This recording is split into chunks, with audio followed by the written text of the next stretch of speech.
네, 안녕하셨어요. 우리 4주간 방학 마치고 그래도 무더위에 장마에 무더위에 태풍까지 다 넘기고 그래도 요새 온도가 몇 도 정도 좀 낮아진 듯 한데 훨씬 좀 지내기는 편해진 것 같아요. 이제 뭐 한 주, 2주 좀 더 지나면 낮에는 덥더라도 아침 저녁으로 좀 선선해질 거고요. 자, 수자또 거부님 안녕하세요. 스님 오랜만에 인사드립니다. 그렇습니다. 예, 잘 지내셨지요?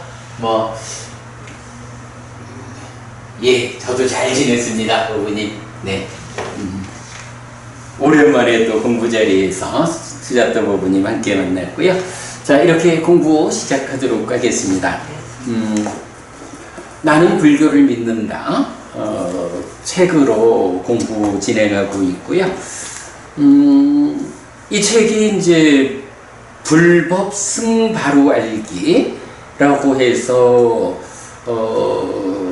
근본경전 니까야를 통한 바른 신행을 이끄는 교재지요. 그 중에 지금 불법승 3부 가운데 부처님에 대한 공부를 아마도 오늘 마무리하게 될 것 같죠. 자, 그런 이제 부처님에 대한 공부의 마무리 과정 오늘 시작하겠는데요. 이런 이야기 먼저 좀 하고 싶어요. 법우님 지난주에 김치 갖다 주셔서 고마워요. 굉장히 고맙고 이제 한동안 반찬 걱정 없이 밥을 잘 먹을 것 같아. 스님이 김치 냉장고 샀으면 내년에는 그럴 일 없을 겁니다. 예, 뭐 자주 주셔요. 거기에다가 또 이 참 열심히 일을 하셔가지고는 또 매달마다 이 공부가 유지되도록 법당이 유지되도록 또 보시까지 해주셔가지고 굉장히 감사한 마음 가지고 있어요. 그런데 말이지, 법우님, 법우님께서 해피스님 좀 잘 지내라 하는 마음으로 김치도 또 이렇게 반찬도 챙겨주시고 하는 일이 굉장히 고마운 좋은 일이거든. 그리고 또 법당이 이 불교를 부처님에게로 되돌리는 이 불사를 원만히 진행할 수 있도록 내가 얼마가 됐든 좀 보태자라고 해서 보시를 하는 일도 사실은 매달 어떤 정해진 금액을 보시를 한다라는 게 일반적으로 쉬운 일은 아니거든요. 이렇게 이제 굉장히 중요한 일을 하시는데, 이 말이 좀 조심스럽지만, 그런 방법으로 법우님이 어떤 역할을 하는 것이 해피스님을 위해서 하는 어떤 최선의 일일까? 또는 우리 근본경전연구의 해피법당이 진행하는 이 불사를 위해서 최선의 길일까? 요렇게 생각해보면 어떨까? 둘 다죠. 일단은 스님이 건재하셔야지만이 우리 법당이 이제 유지되고 계속 해나갈 수 있는 거고, 두 번째로는 이제 이렇게 보이는 것도 좀 보고 홍보도 되고 해서 진짜 많이 좀 이렇게 활성화됐으면 좋겠다는 두 가지 마음이 가지고. 그렇죠. 네네. 그래서 그 두 가지가 사실은 굉장히 중요하고 고맙고 커다란 역할을 하는 그런 일이다라는 거. 제일 중요한 거는 이제 내가 더 많이 배워서 빨리 더 깨달을 수 있는 가까움의 길로 가을 수 있는 게 진짜 진정한 욕심입니다.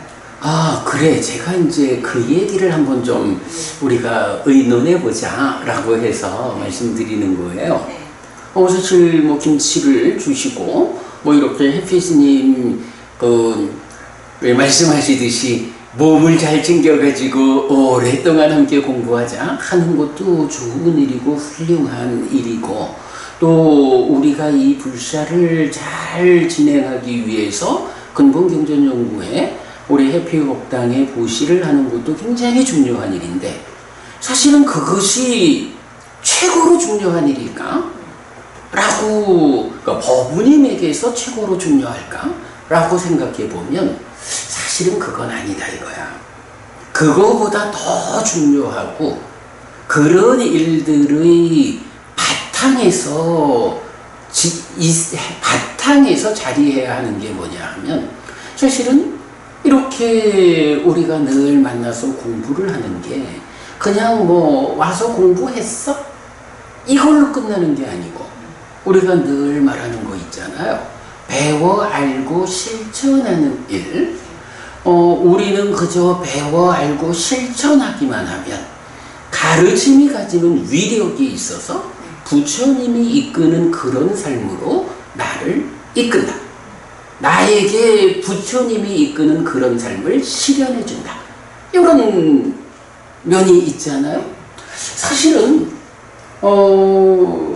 법부님이 이 자리에서 저와 함께 또 부처님 경전과 함께 공부를 하면서 가장 훌륭하게 고마움을 드러낼 수 있는 방법은 뭐 김치를 주고 보시를 하고, 이것도 훌륭하지만 그것에 선행해가지고 가장 중요하고 가장 훌륭한 고마움을 표시하는 방법이, 이 공부를 통해 가지고 법부님이 잘 배워서 잘 알아가지고 잘 실천함에 의해서 법부님이 행복해지는 거, 법부님이 더 좋아지는 거. 지금 이제 법부님 마지막에 그 말씀을 하셨잖아.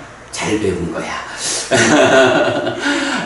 정말로 우리가 이제 늘 말하기를 갈수록 괴로움은 줄어들고 행복은 늘어나는 삶을 살고, 그리고도 죽은 다음에는 좋은 곳 하늘에 태어나는 이런 삶을 만들어가자라는 것이 부처님 공부잖아요. 법부님이 공부는 한다라고 오는데, 이 공부가 법부님을 그런 삶으로 바꿔주지 못하고, 그래서 법부님이 갈수록 더 행복해지지 못하고, 나는 행복해지지 못하는데 그래도 무언가 좀 해야지 해가지고 해피스님 먹으라고 김치 갖다 주고 보시하고, 물론 그 자체도 중요하고 공덕이 되고 훌륭하지. 그러나 으뜸되는 일은 이 공부가 법부님 삶에서 적용되어 가지고 법부님 스스로가 더 좋아진다. 이 공부의 힘으로 법부님이 더 행복해진다. 이게 가장 중요하고 바탕이 되는 거예요. 가장 중요하죠. 그죠? 네. 법부님이 답을 알고 계셨어. 역시 공부 잘하는 사람은 달라. 자, 오늘 부처님에 대한 주제의 이제 마지막 시간이 될 것 같은데요. 자, 오늘 공부할 내용이 책으로 123페이지가 되죠. 네. 우리가 이제 지난 방학 전에는 마지막 직계제자 수바타존자의 이야기까지 살펴봤고요. 네. 자, 오늘 11번 부처님에 대한 최고의 예배. 이제 우리가 근본경전연구회 해피법당에서 함께 공부하는 이 관점에서도 으뜸되는 것이 무엇냐라고 살펴보았다면, 이제 부처님, 우리 스승, 우리 교주이신 부처님에 대해서 우리가 예배를 하잖아요. 어떤 예배가 으뜸되는 예배냐 라는 것을 이제 부처님이 말해주는 거예요. 네, 11번 부처님에 대한 최고의 예배, 디가니카야 16번 대반열반경. 잠시만요.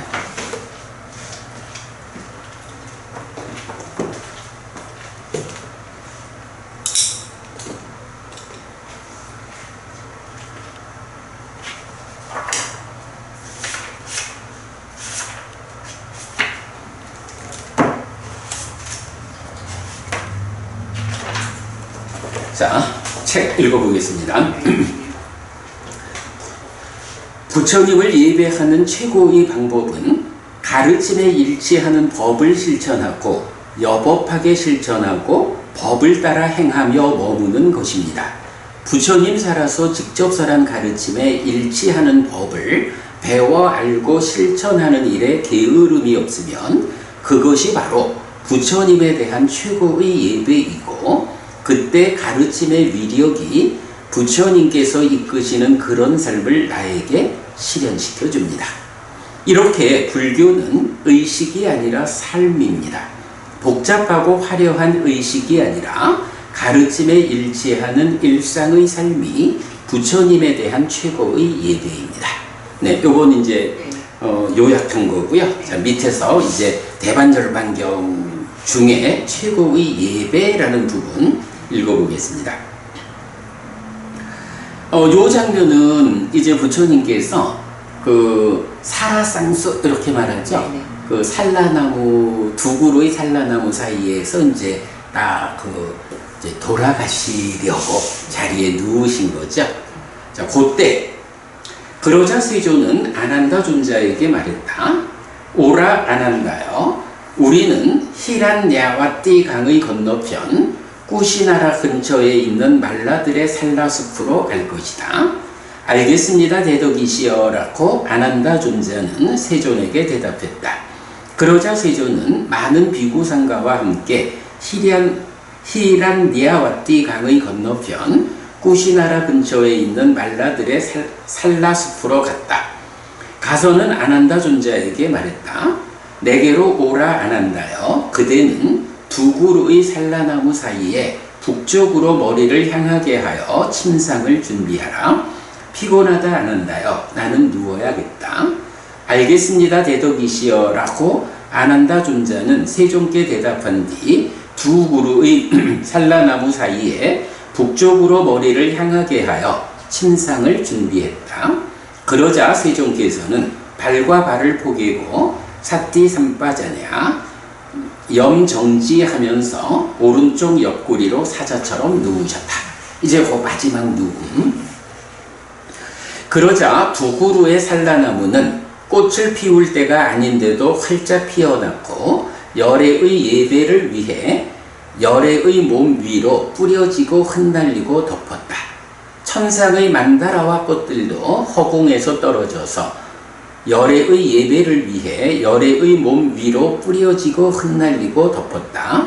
천상의 전단향 가루도 허공에서 떨어져서 열애의 예배를 위해 열애의 몸 위로 뿌려지고 흩날리고 덮었다.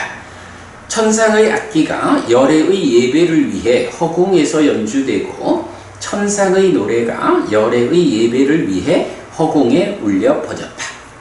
이제 부처님께서 누우시니까 산라나무가 때가 아닌데도 피어나고 꽃을 흩날리고 하늘에서 천상의 만다라와 꽃, 천상의 전단향 가루 뭐 이러고 천상의 악기도 허공에서 연주되고 뭐 이런 일반적으로 보면 상상할 수 없는 일들이 막 생기는 거예요. 부처님이 돌아가신다라는 것이 이렇게 산라나무까지도 그런, 그리고 하늘에 이런 현상들이 막 나타나는 거죠. 그러니까 뭐 말하자면 신들이 이런 조화를 부렸다 이렇게 보면 되겠죠. 그러자 세존께서는 아난다 존자에게 말했다. 아난다여, 두 그루의 산라나무는 꽃을 피울 때가 아닌데도 활짝 피어났고 열애의 예배를 위해 열애의 몸 위로 뿌려지고 흩날리고 덮었다. 천상의 만다라와 꽃들도 허공에서 떨어져서 열애의 예배를 위해 열애의 몸 위로 뿌려지고 흩날리고 덮었다. 천상의 전단향 가루도 허공에서 떨어져서 열애의 예배를 위해 열애의 몸 위로 뿌려지고 흩날리고 덮었다. 천상의 악기가 열애의 예배를 위해 허공에서 연주되고 천상의 노래가 열애의 예배를 위해 허공에 울려 퍼졌다. 아난다여, 그러나 그만큼으로는 열애를 존경하고 중히 여기고 우러르고 예배하고 흠모하는 것이 아니다. 안 한다요. 가르침에 일치하는 법을 실천하고 여법하게 실천하고 법에 따라 행하며 머무는 비구나 비구니나 남신자나 여신자가 열애를 최고의 예배로 존경하고 중히 여기고 우러르고 예배하고 흠모하는 것이다. 그러므로 안 한다요. 우리는 가르침에 일치하는 법을 실천하고 여법하게 실천하고 법을 따라 행하며 머물 것이다 라고 안 한다요. 그대들은 이렇게 공부해야 한다. 배워 알고 실천하는 삶. 네. 이렇게 가르침에 일치하는 법이라는 이 개념. 부처님께 대해서 부처님 당시에도 이렇게 하늘에서 막 꽃을 뿌리고 향을 뿌리고 악기를 연주하고 이래 해도 그것이 얼마나 부처님을 찬탄하는 이런 거룩한 의식이겠어요. 거룩한 현상이겠어. 그런데 부처님은 정작 그거 가지고 열애에 대해서 마땅히 그러니까 마땅히 열애를 예배하는 거 흠모하는 것이라 할 수 없다. 정말로 부처님을 예배하고 흠모하는 이런 존경의 표시는 어떻게 하느냐? 부처님께서 설하신 그 깨달음의 법, 그 가르침에 일치하는 법을 배워 알고 실천하는 이거. 여기서 이제 부처님의 입장이 뭐가 되는 거예요? 어떤 창조주 하나님 뭐 이런 존재로 자기를 세우지 않잖아. 부처님은 단지 한 가지, 당신이 깨달은 자가 되어가지고는 많은 존재들을 위해서 그들의 행복을 위해서 이끄는 스승이잖아요. 그럼 스승에 대한 최고의 예배는 뭐야? 스승께서 가르친 가르침을 가르쳐 주신 그대로, 그죠? 그대로 배워서 변질시키지 않고 그대로 가르침을 배워 알고 실천해서 그 결과 어떻게 된다고? 나를 행복하게 하는 거, 나의 삶을 향상하는 거. 이것이 스승을 위한 최고의 예배다. 이렇게 부처님 말씀하시는 거죠. 네, 이런 부분. 한국 불교라고 제한적으로 말할 것도 없이 세상에 참 많은 불교 신자들이 훌륭하게 믿음을 갖고 살아가고자 하는데, 그래도 보면 상당수는 이런 가르침의 실천이라는 것이 우리 스승에 대한 최고의 예배라 라고 생각을 미치지 못하는 것 같아요. 그러니까 그 최고의 예배 방법은 감춰두고 다른 방법으로 스승이라는 말보다는 교주에 대한, 그리고 조금은 더 신격화된 뭐 이런 측면에서 무언가 하고자 하는데, 정작 부처님은 그게 중요한 게 아니다. 나는 스승이고 스승인 내가 가르쳐준 그 행복을 만드는 방법 그대로를 그대들이 실천하는 것. 그래서 그대들이 나처럼 행복해지는 것.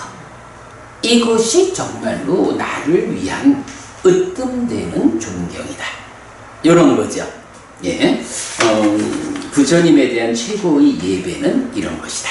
라는 거 보았고요. 자, 그럼 여기서 뭐 질문하실 거 없고 넘어갑니다.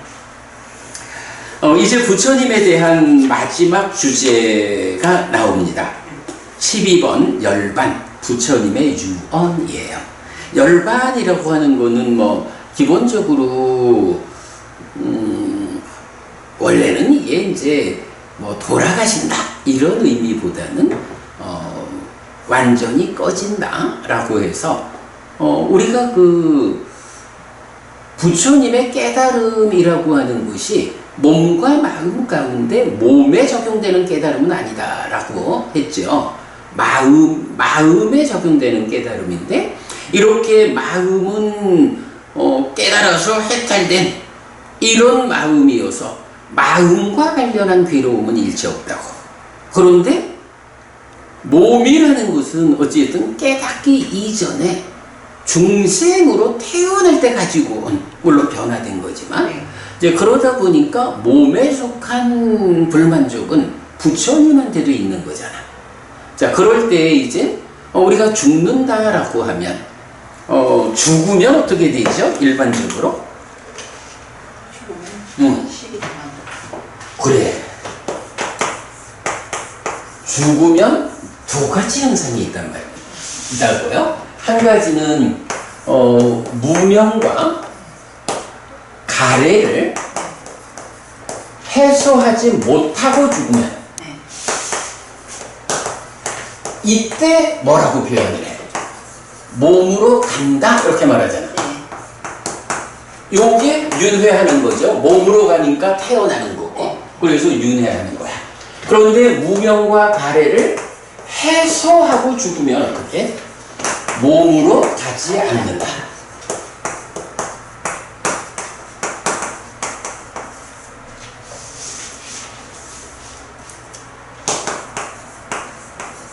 태어남이고 윤회로.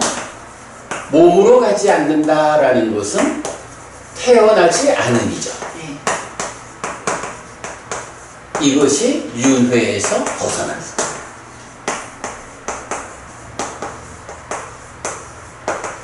이게 깨달음이라고.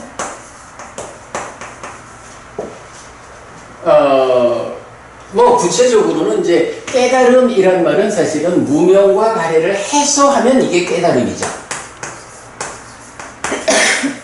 무명과 가래를 해소했다라는 것은 살아있는 동안에 이제 약간 그래서 아라한이 되는 거잖아.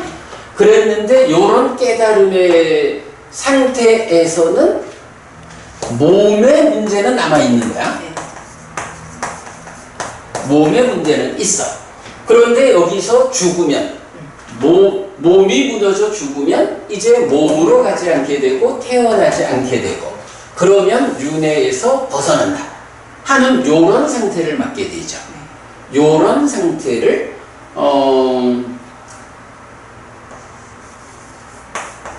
완전한 열반 뭐 요렇게 이제 표현을 해야 할 것 같아요. 사실은 이제 이게 뭐 요렇게 깨달은 거는 열반을 실현했고 몸이 무너져 죽은 뒤에 다시 태어나지 않는 건 완전한 열반이다 이렇게 쓰지는 않아요. 사실은 요렇게 깨달았다라는 상태도 그대로 완전한 열반이라고 뭐 같이 쓰기는 하는데 그런데 분명한 거는 이 몸에 문제가 남아있다라는 요 상태에서 몸의 문제까지 해소된 요 상태를 우리가 구분해줘야 되는 필요가 있잖아요. 이제 그거를 경은 뭐 정확하게 열반, 완전한 열반 이렇게 차이를 두고 말하지는 않는 것 같아. 그런데 이제 하여간 경은 전반적으로 이렇게 몸이 무너져 죽은 뒤에 다시 몸으로 가지 않게 된 이런 상태를 보통은 이제 완전히 꺼진다. 이런 표현을 잘 써요. 완전히 꺼진다. 꺼진다라는 게 뭐야? 이제 불타오르는 탐진치의 불이 완전히 꺼졌다. 그런 거잖아요. 원래는 깨닫는다라고 하는 요 상태가 불이 완전히 꺼진 상태인데 그러나 몸에 문제가 남아있는 그것까지도 완전히 해소된 죽은 다음에 몸으로 가지 않게 된 요 상태를 완전히 꺼진다라는 말도 경은 많이 설명하고 있거든요. 근데 요런 상태, 네.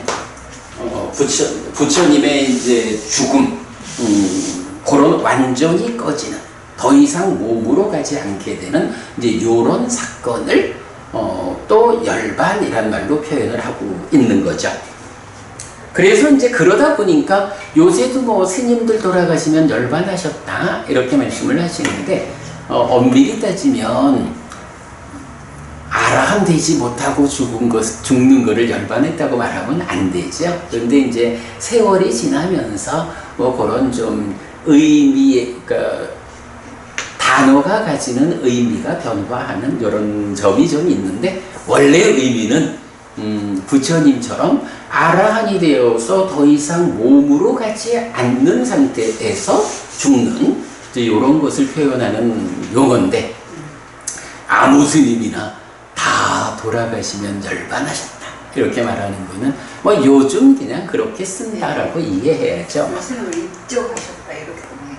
그렇지, 입적했다. 근데 이제 그 입적이란 말도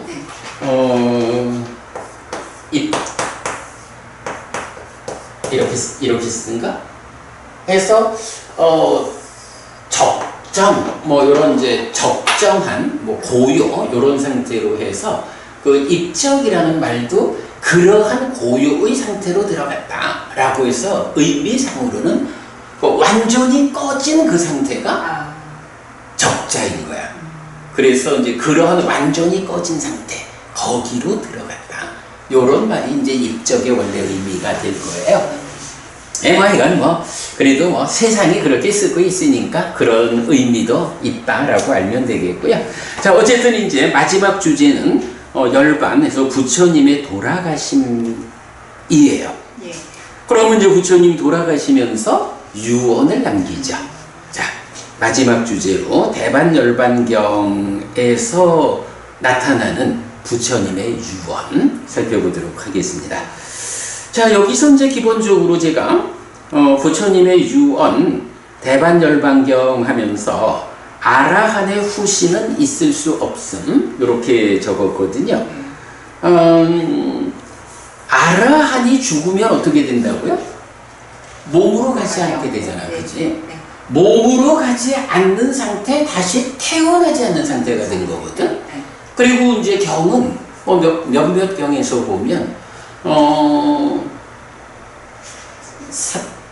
삶은 사띠를 의지하고, 사띠는 해탈을 의지하고, 해탈은 열반을 의지하고, 열반은 무엇을 의지합니까? 이러면 그대는 질문의 끝을 놓쳤어. 열반은 완결이야. 뭐 이래가지고 그 열반이라는 것 이후에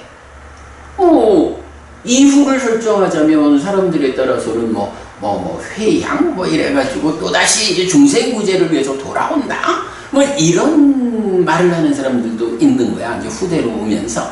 그런데 부처님은 그렇게 말하지 않는다고. 열반은 완결이요, 종결이요, 끝이요 이러거든.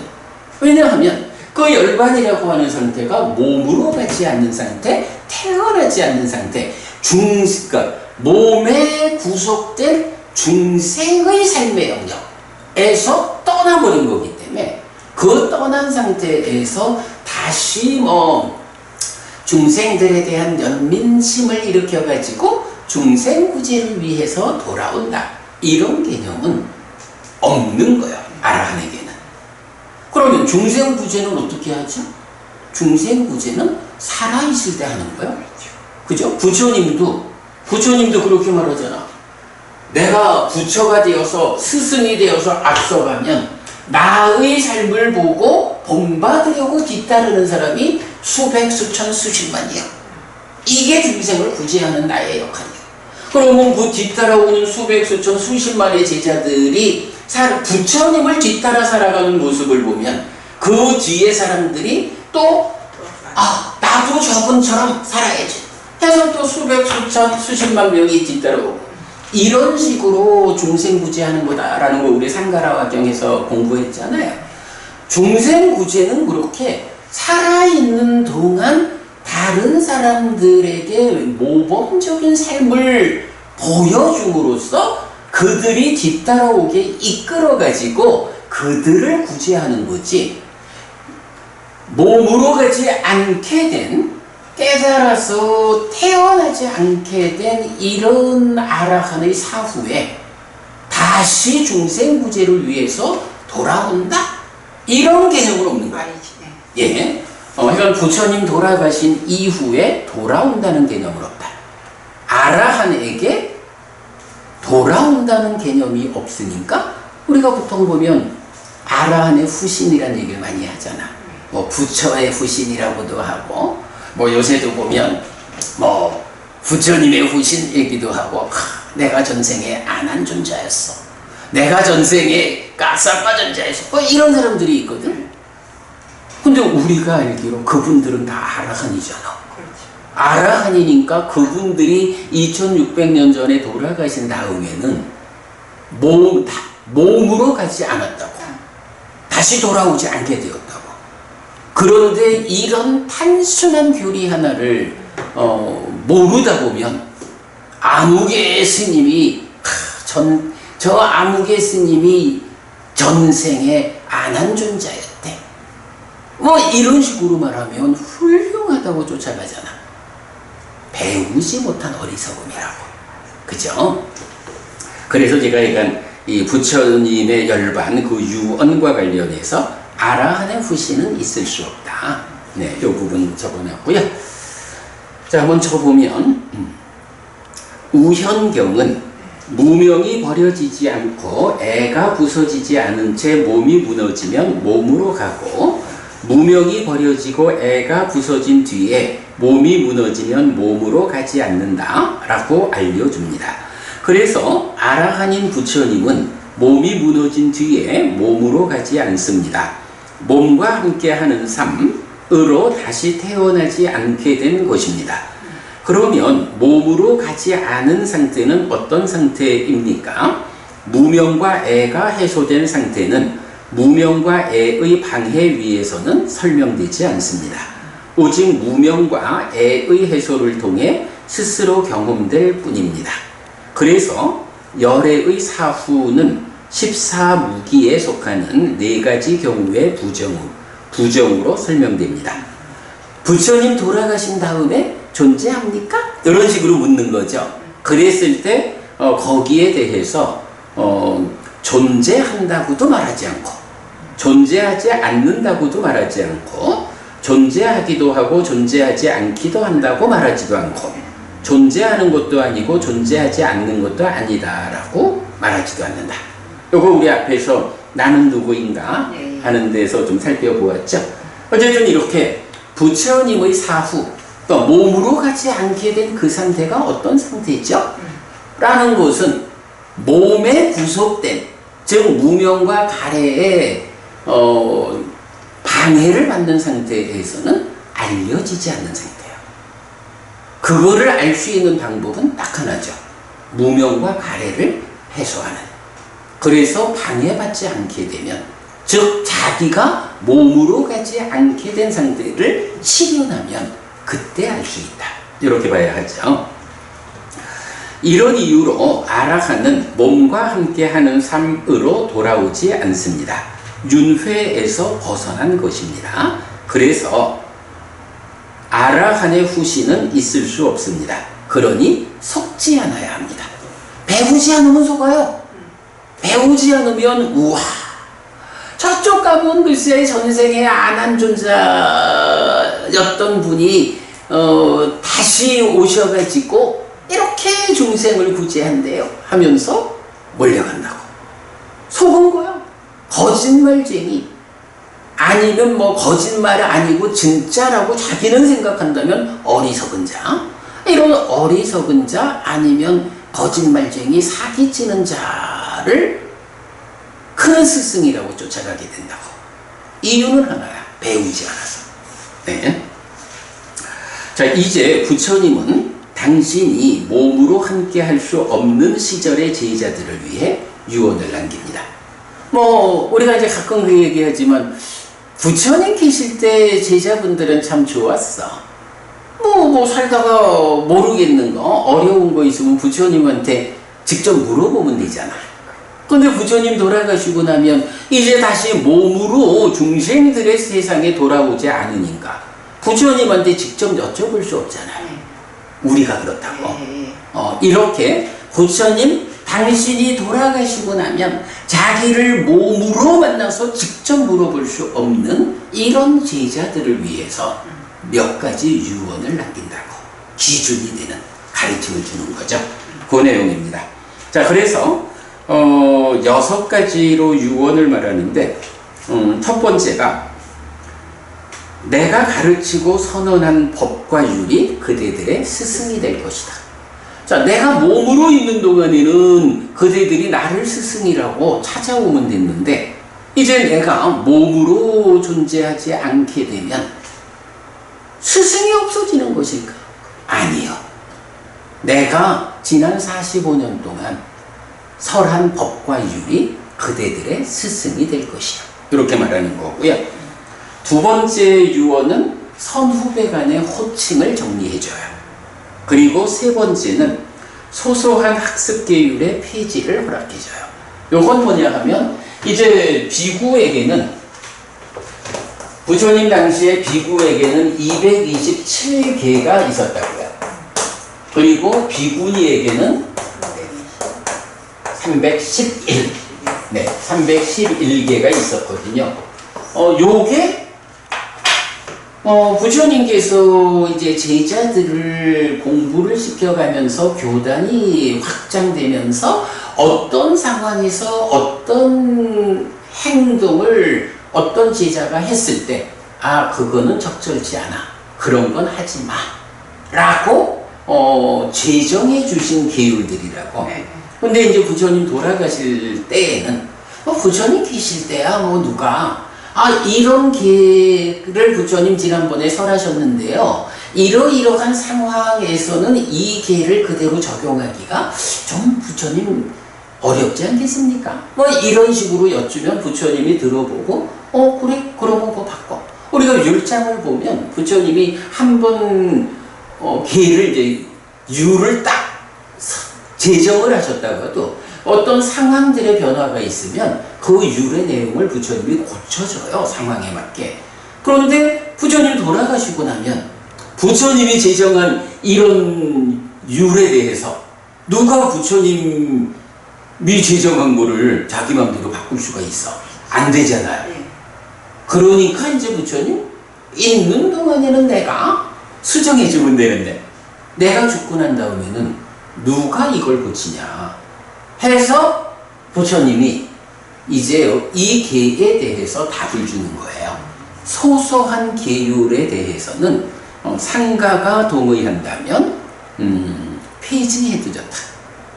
그랬을 때 227개 중에 어떤 것은 중요한 계율이어서 폐지할 수 없고 어떤 계가 소소한 계율이어서 폐지할 수 있느냐 하는 기준이 사실은 마련이 안 돼요. 그래서 이제 그것 때문에 계율과 관련한 여러 가지 이제 현상들이 좀 있는데 그래도 기본적으로는 우리 빠라지까 바라이제라는 게 있잖아요. 바라이제 4개. 그래서 보면 바라이제 4개라는 게 우리 5개하고 연결이 돼요.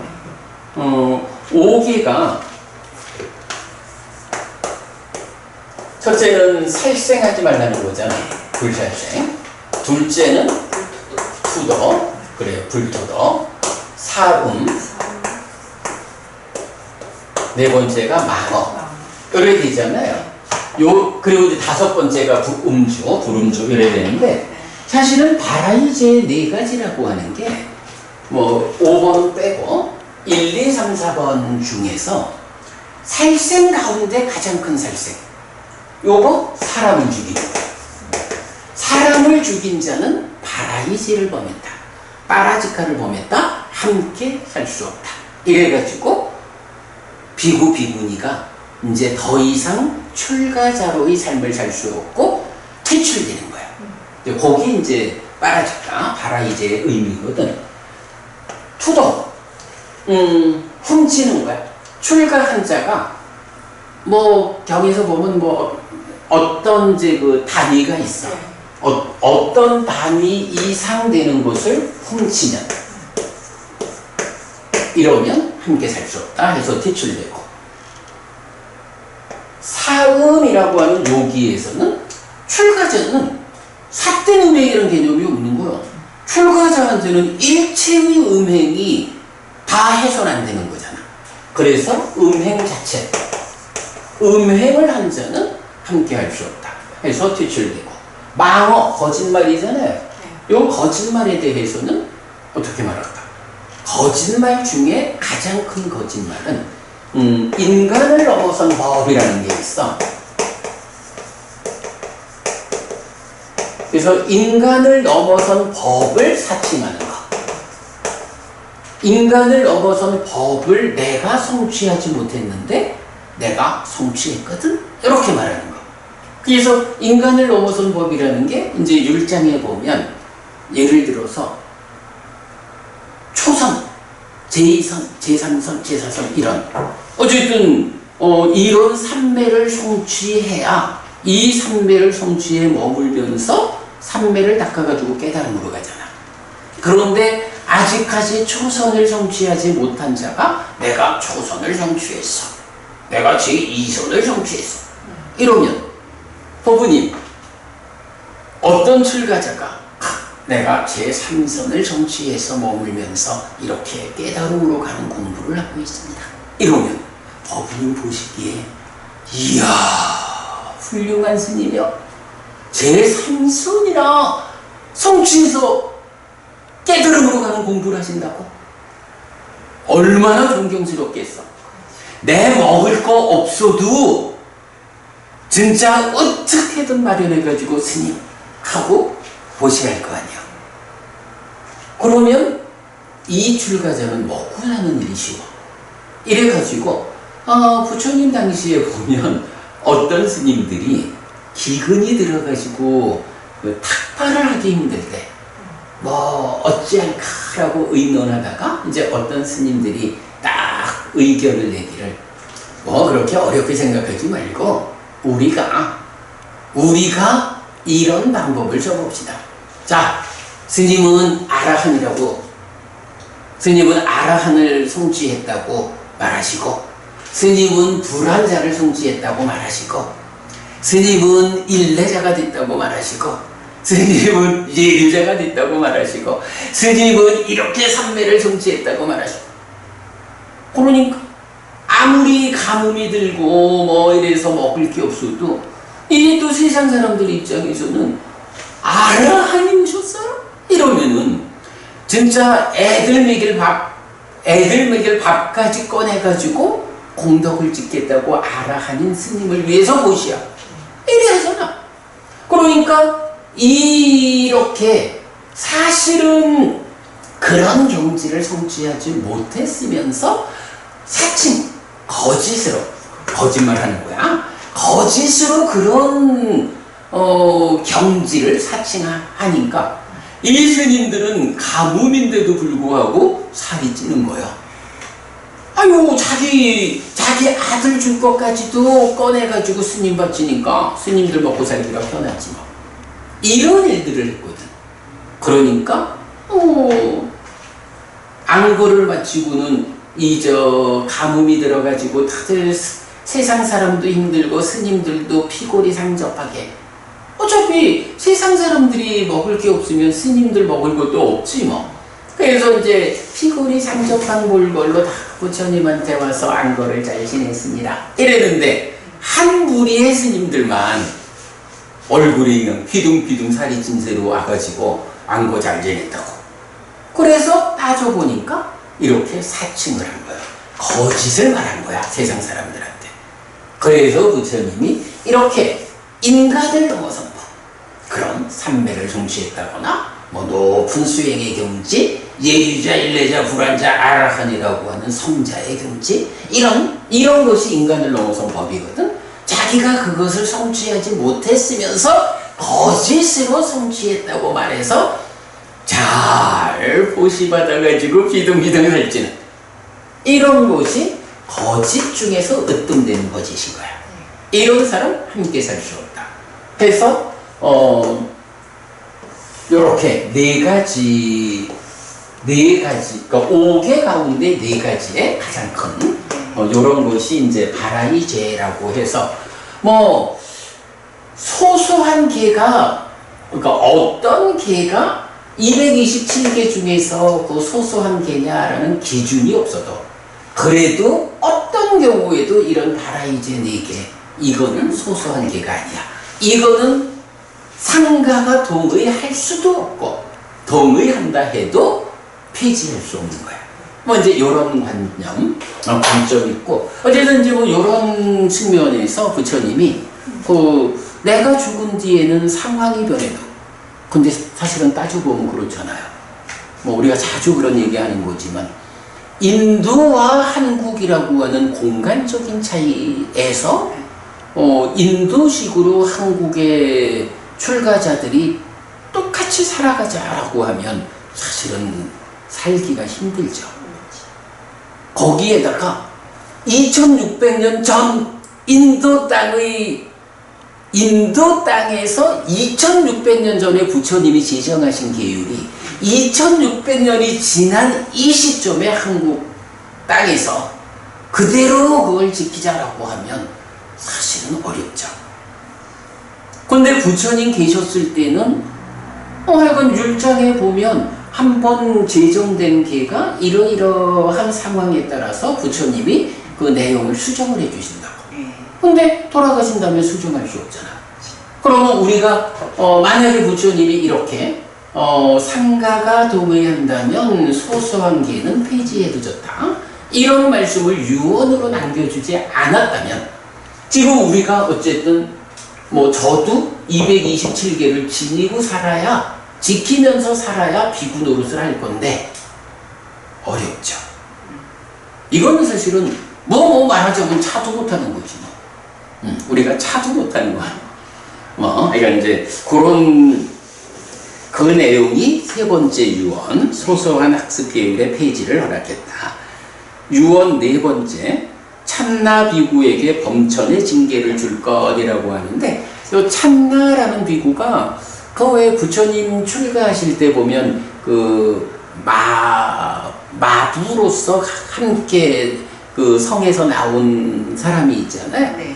그 사람이 이제 나중에 출가해서 참나라는 비구가 된다고. 근데 이제 그 비구가 내가 누군지 알아? 이러면서 이제 좀 건방을 떨고 그랬는가 봐. 그래서 이제 나중에 부처님이 그 돌아가실 때 저 참나 비구에게는 좀 벌을 주어야 한다. 그 벌을 주어가지고 그가 바른 길로 들어서도록 이끌어야 한다. 라고 해서 범천의 징계를 줄 것, 이렇게 이제 특별하게 말씀을 하신 거거든요. 요즘 말로 치면 왕따 시켜라. 그가 무슨 말을 해도 들어주지 말고, 이제 이런 식으로 이제 나타나고요. 그 다음에 유언 다섯 번째는 불법승 그리고 길과 실천에 대한 의심이나 혼란이 있으면 물어라. 뭐냐 하면, 자, 내가 이제 곧 죽는다. 내가 죽은 다음에는 그대들이 물어볼 수 없다. 불법승 삼법에 대해서 의심이나 혼란한 점이 있으면 물어봐라. 그리고 길과 실천에 대해서 그대들이 고멸의 삶을 실현하기 위한 길 8정도, 실천, 중도, 8정도의 실천, 이런 부분과 관련해서 그대들이 궁금한 게 있으면 내가 죽기 전에 물어봐라. 이렇게 하는 게 다섯 번째고요. 그 다음에 여섯 번째는 이제 아주 유명한 말이죠. 마지막 말씀. 조건적인 것들은 무너지는 것이다. 불방일로서 성취하라. 그러니까 우리가 보통 이제 재행무상이라고 말하는 요 행들 있잖아요. 그 행들은 무너지는 것이야. 당연히 무상한 거잖아. 무상하니까 이렇게 무너지는 것이야. 그러므로 불방일로서 성취하라. 라고 이제 마지막 말씀을 남기거든요.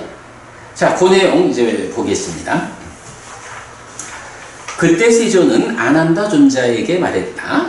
아난다여, 그런데 그대들은 이전에는 스승이 있었다, 이제는 스승이 없다 라고 생각할 수도 있다. 아난다여, 그러나 이렇게 보아서는 안 된다. 아난다여, 내가 그대들에게 가르치고 선언한 법과 율이 내가 가고 난 후에는 그대들의 스승이 될 것이다 라고 말하거든요.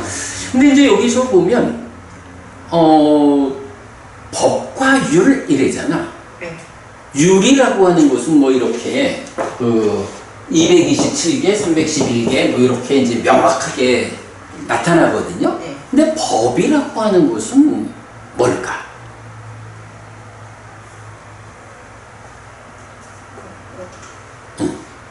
부처님의 모든 말씀이 법이 아닐까요? 그렇죠. 그러면 그 부처님의 모든 말씀은 어떤 형태로 알려지죠? 전승이 되죠? 그게 이제 경이라는 개념이죠. 그제? 제자를 통해서. 예. 그런데 이제 하여간 그 제자들을 통해서 전승되는 그게 그 법이라고 하는 것의 구체적 내용이 경이다라는 거죠. 그래서 보면 이제 그 대반열반경에서 보면 이제 네 가지 큰 권위를 가지는 것이 있다라고 해서 이제 어떤 곳에 가가지고 뭐 어떤 스님이 내가 부처님에게서 이런 말씀을 들었습니다 라고 이야기를 하면 그 이야기에 대해서 그게 누가 됐든 뭐 유명한 스님이 말하든 뭐 잘 알려지지 않은 스님이 말하든 어떤 사람이 내가 이 말씀을 부처님에게서 들었습니다 라고 말을 하면 그것을 그 자리에서 인정하지도 말고 부정하지도 말고 그 얘기를 잘 기억해 갖고 와서 이제부터 경에 견주어 봐라. 그래서 경과 견주어 가지고 저 스님이 이렇게 말했는데 경을 쭉 뒤집어 보니까 이 말씀이 이 경에 있다 라고 경에 견주어서 사실이다 하면 그 스님이 바르게 말했다 라고 인정해라. 그런데 그 스님이 말한 내용을 쭉 경 가운데서 쭉 찾아볼 때 경에서 그런 말이 없어. 그러면 어떡해? 그 스님이 자기는 부처님에게서 들었다라고 말은 했지만 사실과 다르다. 그분의 말은 사실이 아니다. 이렇게 누가 어떤 말을 하더라도 그 말을 경에 견주어 가지고 옳다 그르다 사실이다 아니다라고 판단하라. 이렇게 이제 그 다른 쪽에서 대반열반경의 다른 쪽에서 보충 설명을 해줘요. 그러니까 이제 여기서 내가 그대들에게 가르치고 선언한 법과 율 이랬는데 율은 그대로 이런 227개, 311개 이렇게 이제 정해져 있고 법이다라고 하는 것은 뭐 어떤 기준 없이 아무나 다 그냥 내가 들었어 이래가지고 그걸 법이다라고 인정하지 말고 내가 그대들에게 45년간 설한 그 경들에 견주어 봐가지고 경과 일치하면 그가 부처님의 가르침을 바르게 전달했다 라고 인정하라. 경에 일치하지 않으면 그가 잘못 전달했다 라고 부정하라. 이렇게 이제 말하는 거거든요. 그래서 법과 율이 그대들의 스승이 될 것이다 라고 하신 요 말씀은 그대로 경과 율. 그래서 우리가 부처님 살아서 직접 설한 가르침 해서 사부니까야 그리고 숫다니빠따와 법구경 요런 부처님이 살아서 직접 설한 경이 무엇냐라는 요 기준을 명확히 하는 거거든요.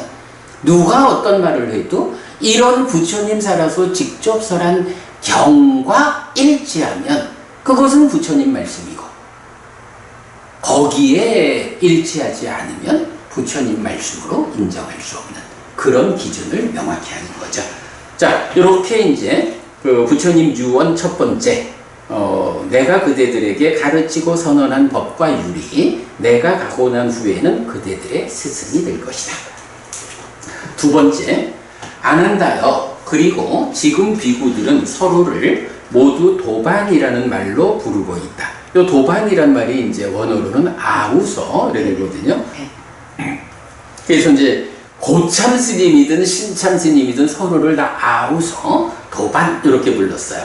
그 이유는 뭐냐 하면 부처님이라는 명확한 스승이 한 분 계시거든. 그러면 부처님이 계신 한 신참이든 고참이든 모두가 더욱 평등하게 제자들인 거야. 그래서 제자들 간에 서로를 아우서 도반이여 이렇게 부른 건데 이제 부처님 돌아가시고 나면 이 스승으로의 이 한 점이 없어지잖아. 그러면 제자들 가운데서 선후배 간의 차이가 있어야 된다. 네, 그래가지고 지금 비구들은 서로를 모두 도반이라는 말로 부르고 있다. 그러나 내가 가고 난 후에는 그대들은 이렇게 불러서는 안 된다. 안 한다요. 건넌 장로는 신진 비구를 이름이나 성이나 도반이라는 말로 불러야 한다. 신진 비구는 건넌 장로를 대덕이라거나 존자라고 불러야 한다. 여기서 신진 비구야 뭐 이제 신참이잖아. 네. 건넌 장로는 누구죠? 건넜다라는 게 이 언덕에서 저 언덕으로. 요거 이제 강을 건너간 거야. 그러니까 여기서는 성취된 아라한. 네. 이런 이제 깨달으신 분 아라한인 장로 비구. 이렇게 되는 거죠.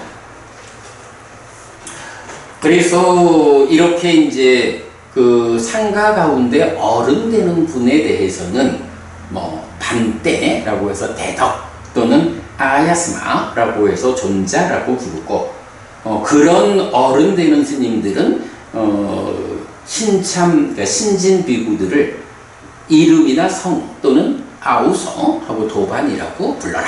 이렇게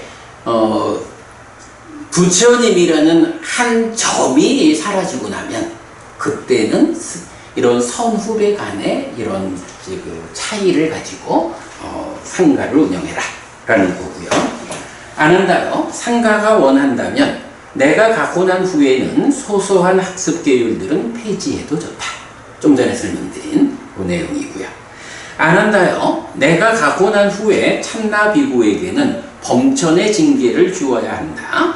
대덕이시여. 그러면 어떤 것이 범천의 징계입니까? 안 한다요. 참나 비구가 자기가 하고 싶은 대로 말하더라도 비구들은 그에게 말을 하지도 말고 훈계하지도 말고 충고하지도 말아야 한다. 제껴놔라. 왕따 시키는 거예요. 그럴 때 이제 참나가 자기 스스로의 문제 상황을 알고 길을 찾게 된다. 그런 말씀이고요. 그 다음에 그리고 세조는 비구들에게 말했다. 비구들이여 어느 한 비구라도 부처나 법이나 상가나 길이나 실천에 대해서 확실하지 않거나 이해되지 않는 것이 있으면 지금 물어라. 비구들이여 그대들은 우리의 스승은 눈앞에 계셨다. 그러나 우리는 세존의 눈앞에서 여쭤볼 수 없었다라고 나중에 후회하지 말라. 이렇게 말했지만 비구들은 침묵했다.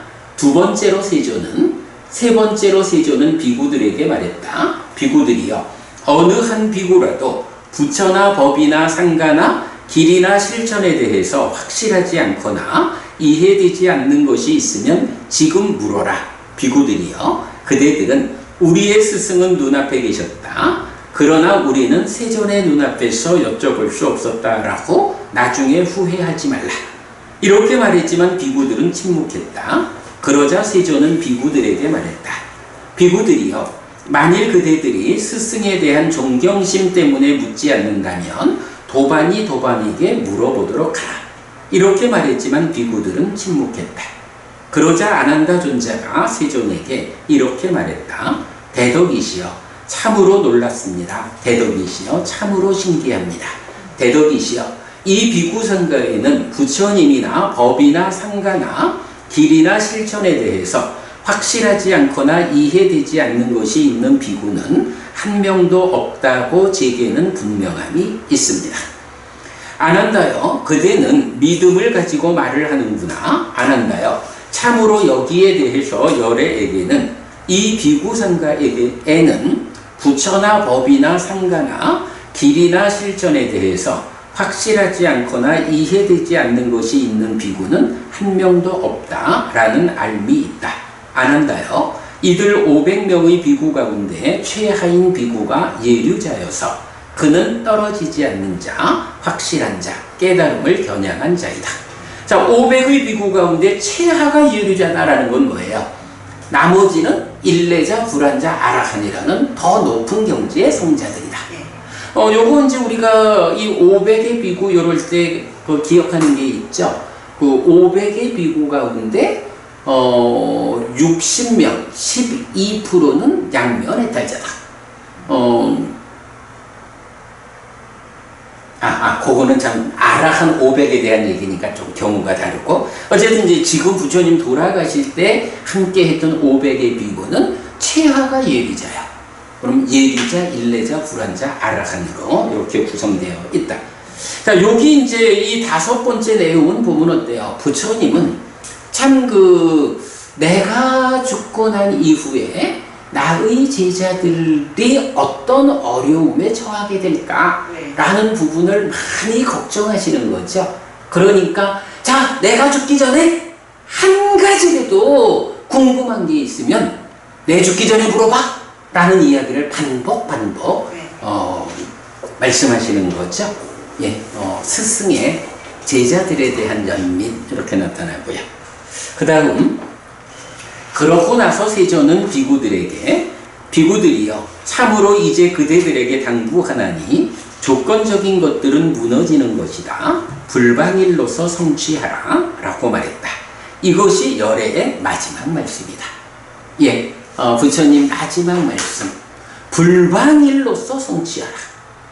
이게 게으르지 말아라 라는 의미도 되죠. 몸과 말과 마음으로 악업을 행하지 말고 선업을 행하라 라는 의미도 되죠. 그리고 수행에서는 법이 드러나야 불방이라는 자, 그래서 법의 밑바사나로 연결되는, 그래서 결국 번뇌를 부수고 깨닫는 이런 이제 3가지 의미로 불방이라는 개념이 나오죠. 그래서 방해하면 안 된다. 내가 직접 그대들을 이끌어주지 못하는 내 죽은 이후에 그대들은 오직 한 가지, 방해하지 말고 이런 불방일로서 성취하라. 무엇을 성취해야 되죠? 깨달음을 성취하라. 이렇게 말하는 거죠. 이렇게 해서 이게 부처님의 마지막 말씀이에요. 네, 이렇게 해서 이제 12번, 그러니까 12단계로 부처님에 대한 이야기를 마무리하고, 자, 다음 장에 보면 뭐 참고사항들이 좀 있는데 그냥 간단하게 읽어보겠습니다. 부처님의 삶을 관통하는 사건들, 대반열반경 해서 요거 이제 이전에 제가 요 주제로 강의했던 거, 동영상 안내가 되어 있고요.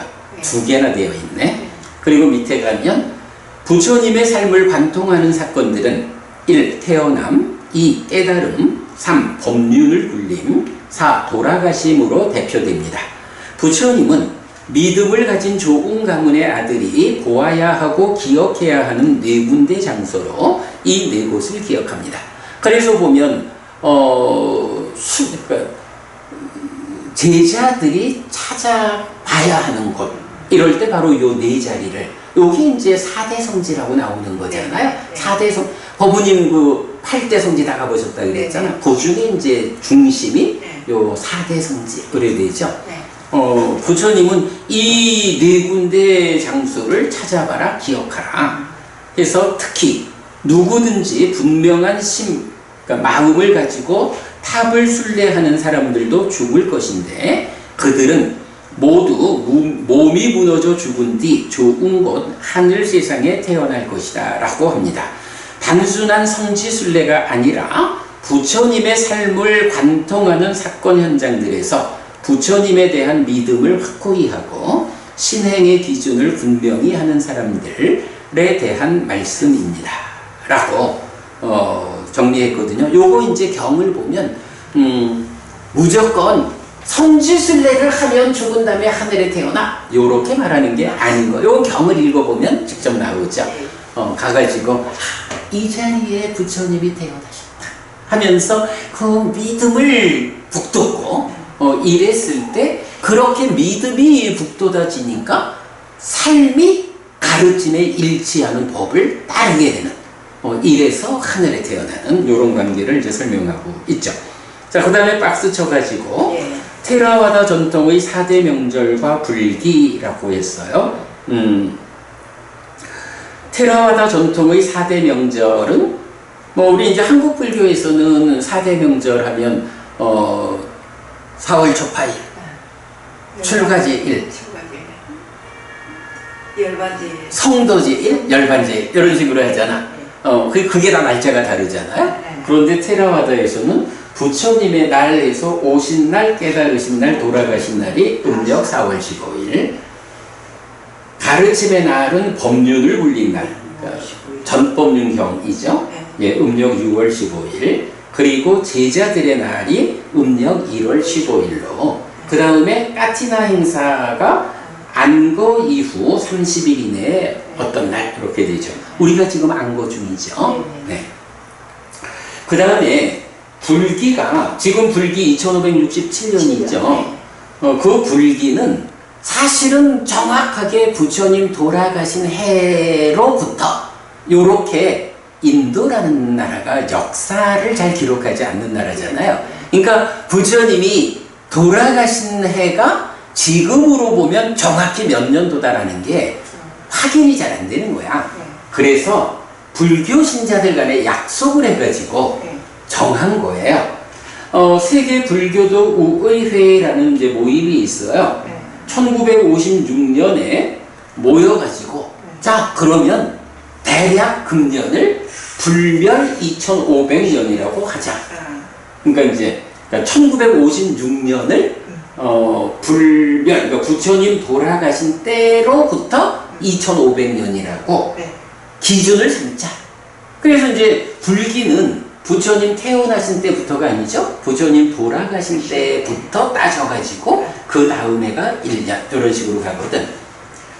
그래서 조계적에서 쓰는 것도 똑같네. 응? 조계적에서 쓰는 불기도 똑같네. 그렇죠. 그럼요. 예. 그러니까 이제 요게 세계 불교도 의회가 세계 불교도가 다 모여가 대표들이 모여가지고 정한 거니까 모두가 동일하게 1956년이 불기 2500년이 된 거죠. 그러니까 이건 약속인 거야. 실제에는 확인이 안 돼요. 그래서 국제적 기준으로 2021년이 그 기준에 따라 불기 2565년, 올해는 2567년 오래된 거죠. 그러니까 불기 2567년이 어떤 건지 이렇게 참고하고요.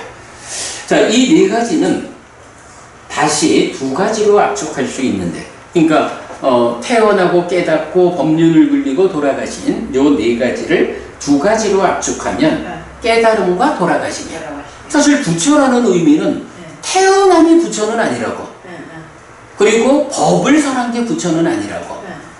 그런데 깨달았다라는 이것에 의해서 부처가 된 거고, 그리고 돌아가셨다라는 게 뭐예요? 바로 요거죠. 몸의 문제까지 해소된 완전인 거지. 불교가 궁극적으로 실현하는 것은 몸의 제약까지 없는 완전한 거지. 요 열반이잖아. 네, 그래가지고 두 가지로 압축하면 깨달음과 돌아가심입니다. 부처님은 두 가지 경우에 열애의 몸은 아주 청정하고 피부색은 아주 깨끗하게 된다. 어떤 두 가지인가? 아난다요. 열애가 위없는 바른 깨달음을 깨달은 그 밤과 열애가 무여열반의 계로 완전한 열반에 드는 밤이다 라고 합니다. 삶의 두 중심을 깨달음의 날과 돌아가심의 날에 두는 것인데 부처됨 그리고 몸의 제약에서 벗어난 완전한 고멸의 실현, 이게 불교의 중심 의미죠. 네. 요렇게 이제 부처님의 삶을 관통하는 사건들 가운데서 이렇게 이제 깨달음과 돌아가심, 그리고 이 두 가지 중에서도 사실은 한 가지를 선택하자 라고 하면 아니야. 깨달음의 의미가 결국은 완전한 고멸의 실현이잖아. 이 깨달음은 사실은 이 깨달음이 가장 중요한 거지만 어쨌든 태어나면서 가지고 온 몸에 부속된, 그런데 부처님의 깨달음의 완성은 뭐야? 완전한 고멸이라고. 몸에 속한 괴로움까지도 다 없어진 이런 완전한 고멸의 실현은 몸이 무너져 죽은 뒤 몸으로 가지 않게 된 이 완전한 꺼짐에 의해서 실현되거든요. 네, 그런 측면 우리가 보기로 하고요. 자, 한편 열애의 놀라운 경에서는 1. 어머니의 태에 들어감, 2. 태에서 나옴, 3. 깨달음, 4. 법륜을 굴림의 네 가지 다른 관점으로 나타나는 것도 볼 수 있습니다. 뭐 이런 건 이제 참고하면 되죠. 자, 그래서 이제 마지막으로 제가 글을 하나 썼어요. 아까 시작하면서 말씀드렸지만 속지 않아야 돼요. 아, 진짜 세상에 보면 제일 중요한 뭐 열애가 재현했다라고도 말하고 안 한다 존재의 후신이라 말하고 뭐 이런 사람들이 있어. 이거 정말 부처님에 대해서 요만큼만 배워도 에이구 저런 사기꾼 이럴 텐데 그걸 속는다고. 네, 속지 않아야 합니다. 무명이 버려지고 애가 부서진 부처님은 몸으로 가는 삶의 영역으로 돌아오지 않습니다. 부처님의 깨달음을 재현한 아라한도 역시 몸으로 가는 삶의 영역으로 돌아오지 않습니다. 그래서 불교는 깨달으신 날만큼 돌아가신 날의 의미를 중히 여기는 것입니다. 오히려 남아있는 몸의 제약에서마저도 벗어난 깨달음, 즉 고멸의 완성이라는 점에서는 깨달음의 날보다도 더 불교를 대표하는 날이라고 말해야 합니다. 몸으로 가는 삶으로 돌아오지 않는 경지, 이것이 바로 불교가 지향하는 그 완성의 자리입니다. 하지만 세상에는 아라한의 후신을 자처하는 사람들이 있습니다. 이분 아라한의 후신이라거나 저분 아라한의 후신이라고 대중 앞에 자신을 소개하면서 자기를 뒤따를 것을 요구합니다. 심지어는 우리 부처님의 법을 능가하는 새로운 법, 새로운 부처를 말하기도 합니다. 그러나 부처님의 법 안에 아라한의 후신은 있을 수 없습니다.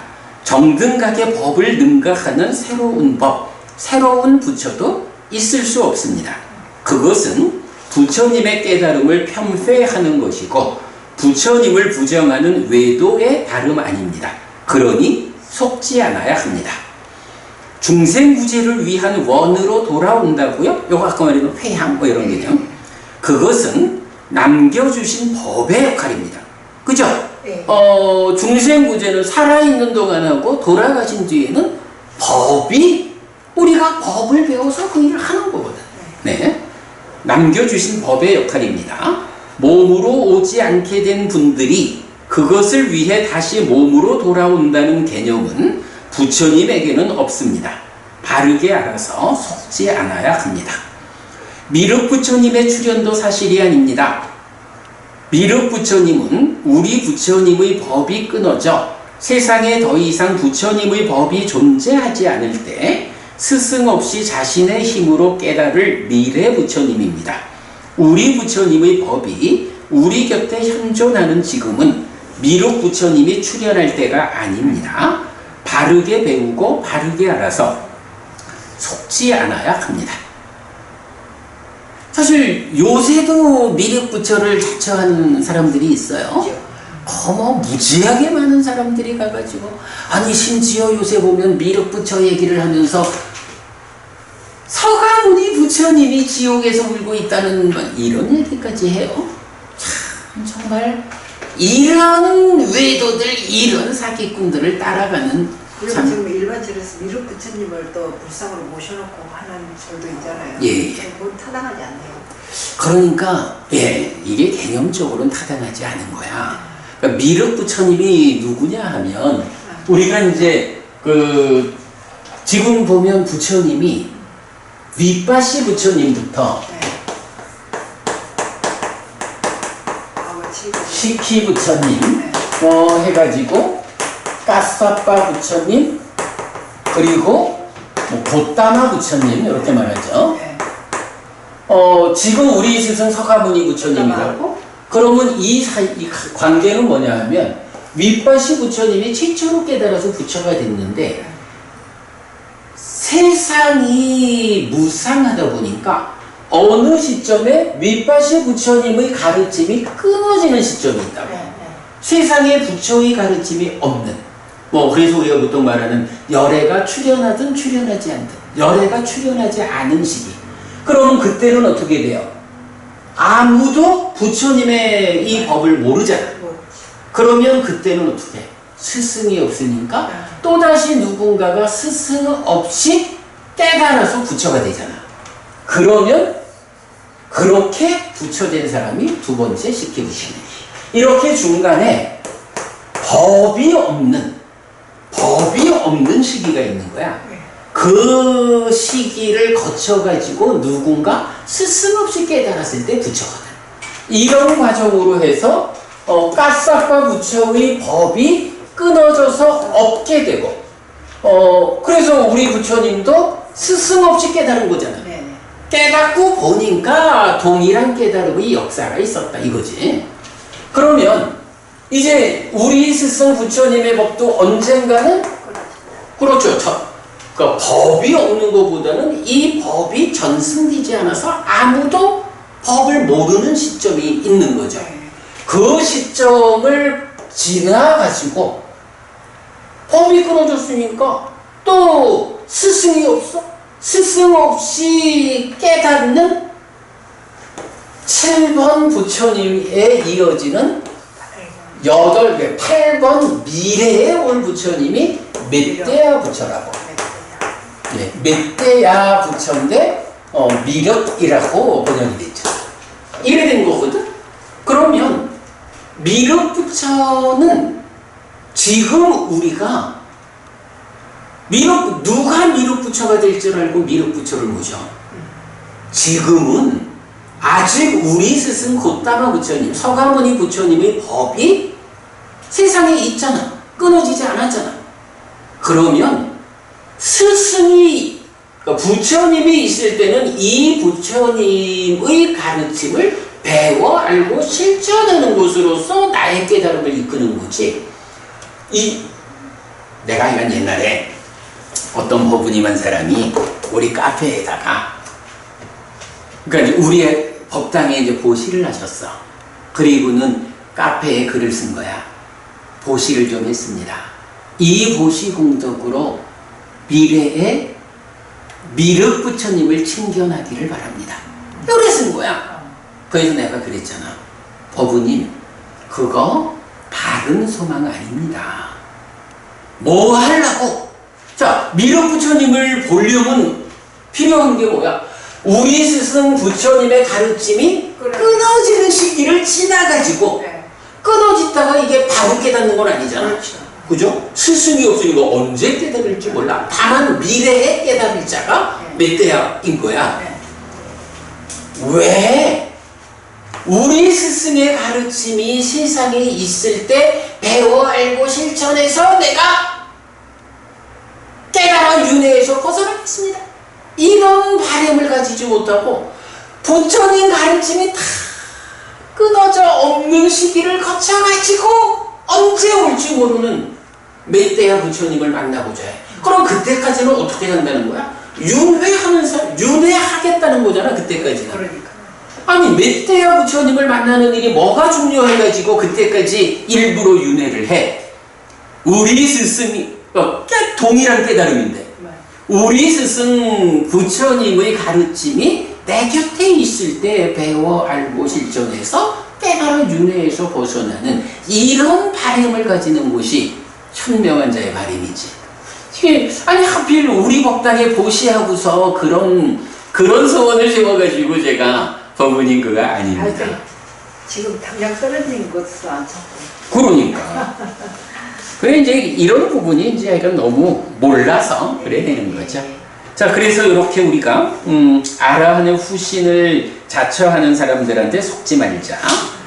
중생구제를 위해서 돌아오자. 뭐 이렇게 말하는데 속지 말자.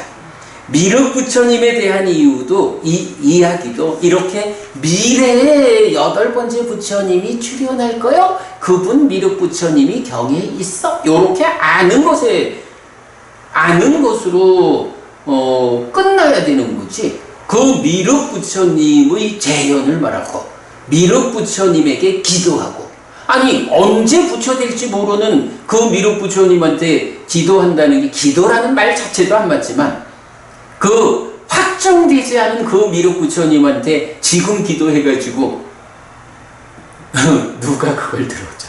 어리석음이죠. 네, 속지 않도록 하겠습니다.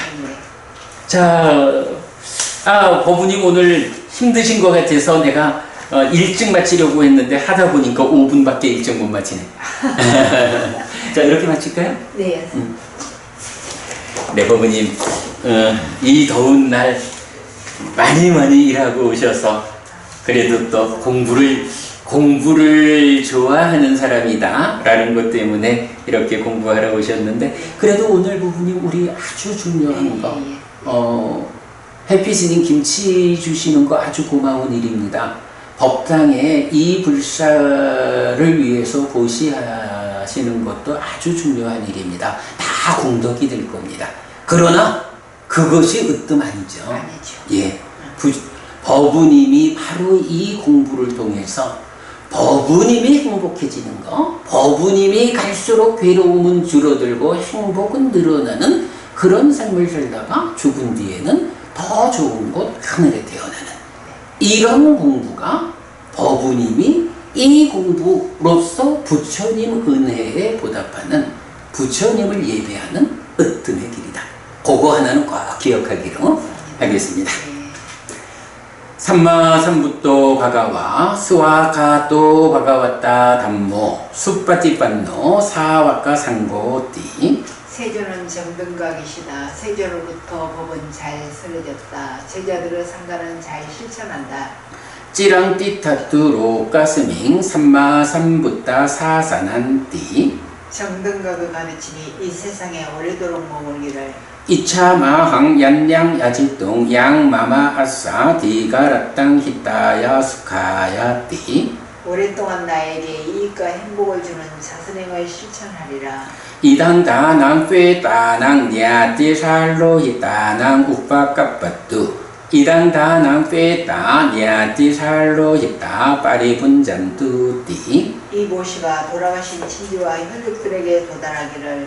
이 모시를 돌아가신 친지와 혈육들이 사용하기를. 오늘도 우리가 훌륭한 법의 등을 함께 달았습니다.